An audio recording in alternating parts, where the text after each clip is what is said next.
लेकिन ज्यादातर इधर जब हम जाते हैं, इधर आते हैं, तो कुछ गांव छोड़ करके, लेकिन कहीं कुछ तो तम्बाकू जो होती माताएं जरूर खाती। अब ये तम्बाकू नहीं छोड़ पाती हैं, जो हमारे भाई लोग हैं पान दुकान को छोड़ पाते हैं, तो आयुर्वेद क्या छोड़ पाएंगे? जो हमारे अंदर बुराइयां हैं वो क्या छोड़ पाएंगे? छोटे छोटे जो हमारे नशा पत्तियां हैं वो नहीं छोड़ पाते हैं। जीवन माँ कहते हैं, भजन गाते हैं, साहिब भी गाते हैं, तुमने आंगन नहीं बुहारा कैसे आएंगे भगवान, अब तक गंदा पड़ा दुआरा कैसे आएंगे भगवान। जब आपका हम दिन भर राम राम गाते हैं, गुरु गुरु दिन भर करते हैं, लेकिन हमारा मुख जैसे सब कुछ आपका मकान साफ, आपका पूरा मकान घर साफ है, लेकिन आगे जो चौखट है वो गंदी, तो अंदर कोई जाना चाहेगा तो भगवान क्या प्रवेश कर पाएंगे? राम के कहे जगत कर पाएगा, राम राम दिन भर रटो, लेकिन आपका जो आपका वो चौखट है वही गंदी पड़ी हुई, तो कोई आपका कल्याण नहीं हो सकता है। कल्याण कभी होगा जब, और बहुत लोग हैं आज कहते हैं जो समय है कि जो हमारे माता पिता हैं वो दुखी है, समय भी है जो हमारी आजकल के जो कबीर साहब के जो है बड़े विचित्र कहते हैं, नई सदी में मिल रही दर्द भरी सौगात, और बेटा कहता बाप से तेरी क्या औकात। जो जमाना है मतलब कि जो पुत्र है वो अपने बाप से कहता है कि अब तुम्हारी मतलब घर पर लाज खत्म, अब हमारा राज आएगा। और जो बहू आ जाती नहीं वो क्या कहती हैं, पानी आंखों का मरा। सब घर में नहीं, जिस घर में सत्संग की कमी होती है उस घर में ऐसा होता है, जिस घर में संत महात्मा नहीं जाते हैं उसी घर में ऐसा होता है। तो क्या कहते हैं, पानी आंखों का मरा, मरी शर्म और लाज, कहें बहू अब सास से घर पर मेरा राज। मतलब उस घर में मतलब क्या है, उनके आंखें का पानी ही मर जाता है जब पानी। अब वो क्या कहते हैं कि और है जो भाई लोग कहते हैं, अब जो समय है वो आजकल की कबीर साहब चौपाई है, कहा था भाई भी करता नहीं भाई पर विश्वास। दो भाई होते हैं, लेकिन वो पहले जब छोटे रहते हैं तब तक बड़ा प्रेम, बहुत एक दूसरे से कहो भोजन भी न करें, लेकिन जब थोड़े बड़े हो जाते हैं वो कहते हैं, कबीर साहब की एक चौपाई है, जहिया जन्म मुक्ता, मतलब जब आदमी मुक्त होता है तो बुराई से भी मुक्त होता है, उसके अंदर कोई बुराई नहीं होता, उस समय वो मुक्त स्वरूप होता है, पवित्र रहता है। धीरे जब वो बढ़ता है उसी तरह से उसके अंदर बुराई भी आती जाती रहती है, बुराई आने लगती है।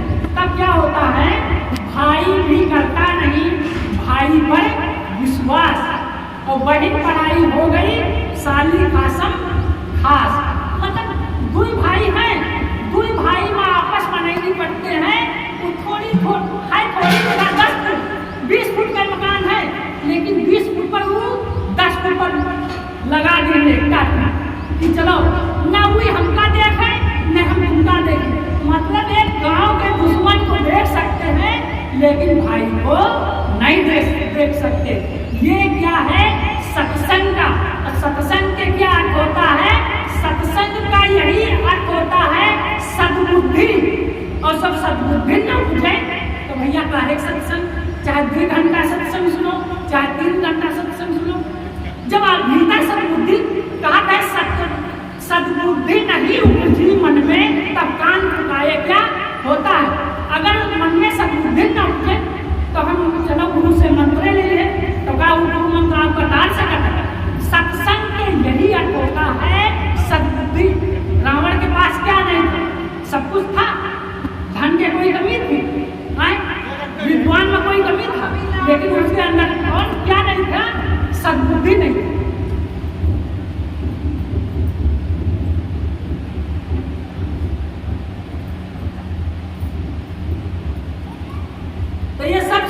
बुद्धि के अभाव में बहुत बड़ी कमी होती है। तो क्या होता है, और बहुत चौपाई है, बहुत ना करके साहब लोग भी बोलेंगे। तो कहने का क्या मतलब है, बहिन पराई हो गई साली खासम खास। और एक बात और है, जो असली देवी देवता हैं हम लोग उनकी इज्जत नहीं करते। जो असली देवी देवता हैं उसकी हम लोग इज्जत नहीं करते। एक बात और है, जो कबीर, हम अपनी बात नहीं कह रहे हैं, कबीर की बात कह रहे हैं। कहा है मंदिर में पूजा करें, मंदिर में पूजा करें और घर में करें कलेश। मंदिर में पूजा करें और घर में करें कलेश, और बापू तो बोझा लगें और पत्थर लगें गले। जब अपने माता पिता बूढ़े हो जाते तो कहा वो बोझा लगे लगा। ये किसके कमी है, ये सद्बुद्धि। कबीर साहब यही ले कहे हैं, मानुष तेरा गुण बड़ा।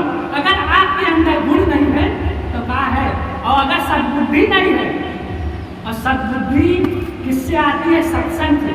आदमी बहुत लोग भी कहते हैं कि हम लोग दुकान जाते हैं तो उसमें धन मिलता है, नौकरी करते हैं उसमें धन मिलता है, लेकिन सत्संग करते हैं 2-2, 3-3 घंटा, उससे क्या मिलता है। सबसे पहली बात है, सत्संगत से सद्बुद्धि मिलती है। और जिस आदमी के अंदर सद्बुद्धि नहीं है तो उसके जीवन में कुछ नहीं है, उसके जो कुछ है सब धीरे धीरे लुप्त हो जाए। और सद्बुद्धि है तो धीरे धीरे सब कुछ आ जाता है। तो कहते हैं सत्संगत से क्या मिलता है, सद्बुद्धि। और सत्संगत से क्या हो जाता है, अपने को आदमी जानता है। जब आदमी अपने को जान जाता है तो वो सब कुछ जान जाता है। आदमी जब अपने नहीं जानता, बहुत लोग ऐसे हैं इसमें गुरुमुख हैं, इसमें अगर पूछा जाए कि एक प्रश्न किया जाए, बहुत लोग हैं। एक बार एक महात्मा गए, एक मास्टर साहब थे, उनसे पूछे कि आप कौन हैं। मास्टर साहब से पूछे, मास्टर साहब तुरंत क्या बताए कि हमारा नाम क्या है, मनसाराम। कहे हम ये तो जानते हैं आप मनसाराम, हम आपका नाम थोड़े पूछे, हम आपको पूछे कौन। तो कहे अपनी जात बता दे।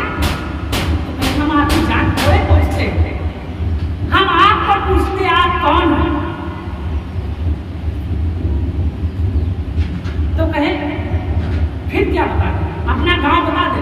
तो कहे वो महात्मा ने कहा, अगर आपका कोई जिला पूछे तो आप राष्ट्र का नाम बताएं या प्रदेश का नाम बताएं तो उत्तर सही होगा।